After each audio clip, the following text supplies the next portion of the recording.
ఈ రోజే డౌన్లోడ్ చేయండి. మీ ఫేవరెట్ షోస్ చూడండి. Thank you so much. Function టైంలో మీరు ఎక్కడికో వెళ్ళిపోయారు. మీకు నా మీద ప్రేమ లేదేమో అనుకున్నాను. I love you so much అండి. I love you too. అల్లుడు గారు, మీ కుటుంబాన్ని కాదని వెళ్ళి మళ్ళీ తిరిగొచ్చిన నా కూతుర్ని మీరు మనస్ఫూర్తిగా అంగీకరించారో లేదోనని నాలో చిన్న అనుమానం ఉండేది. కానీ కొండంత ప్రేమ మీకు మా ప్రీతి మీద ఉందని ఇప్పుడు నేను కళ్ళారా చూస్తున్నాను. చాలా సంతోషంగా ఉంది బాబు.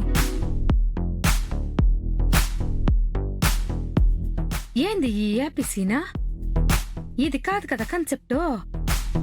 అసలు పంచన్ని టెన్షన్ గా మార్చేద్దామని కదా అనుకుంటే, చిచి, ఇదేం ప్లాన్ చేసినా అన్ని రివర్స్ గానే జరుగుతాయని ఇవాళ మళ్ళీ రుజువు చేసుండాది.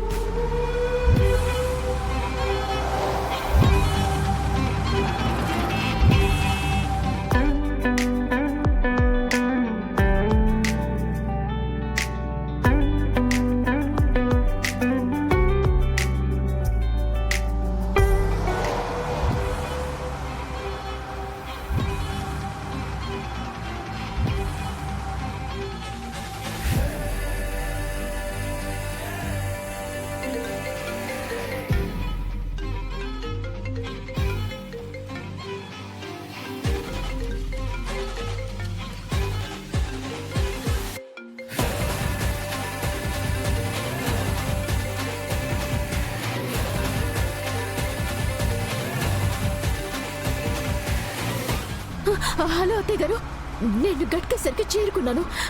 కీ పాయింట్ ఏంటో త్వరగా చెప్పండి అత్తయ్య గారు. అసలు ఈ బండ్లో ఫ్యూయల్ కూడా అయిపోవచ్చింది. ఓ అవునా, అయితే ఒక పని చెయ్యి. ఏం చేయాలి అత్తయ్య గారు? నువ్వున్న చోట కార్ నాపేసేయి. కార్ నాపాలా? ఆపితే కార్ పేలిపోతుంది కదా అత్తయ్య గారు. అది పేలకుండా నేనొక టిప్ చెప్తాను, జాగ్రత్తగా విను. ఏంటత్తయ్య గారు అది? కారు పేలేలోపు చటుక్కున నువ్వు కారు దిగేసేయాలి. బాంబేలకు చటుకున కార్ దిగాల? ఇది కార్ అత్తయ్య గారు, సైకిల్ కాదు. కార్ అయినా సైకిల్ అయినా ఆ బాంబుకి సంబంధం లేదు. దానికి పేలడం ఒక్కటే తెలుసు. త్వరగా కానివ్వు. మళ్ళీ కార్లో నువ్వు ఉండగానే పేలిపోతే నువ్వు చావడం తప్పదు. ఈ అవకాశం కూడా మిగలదనన్యా. అవునవును, అలాగే.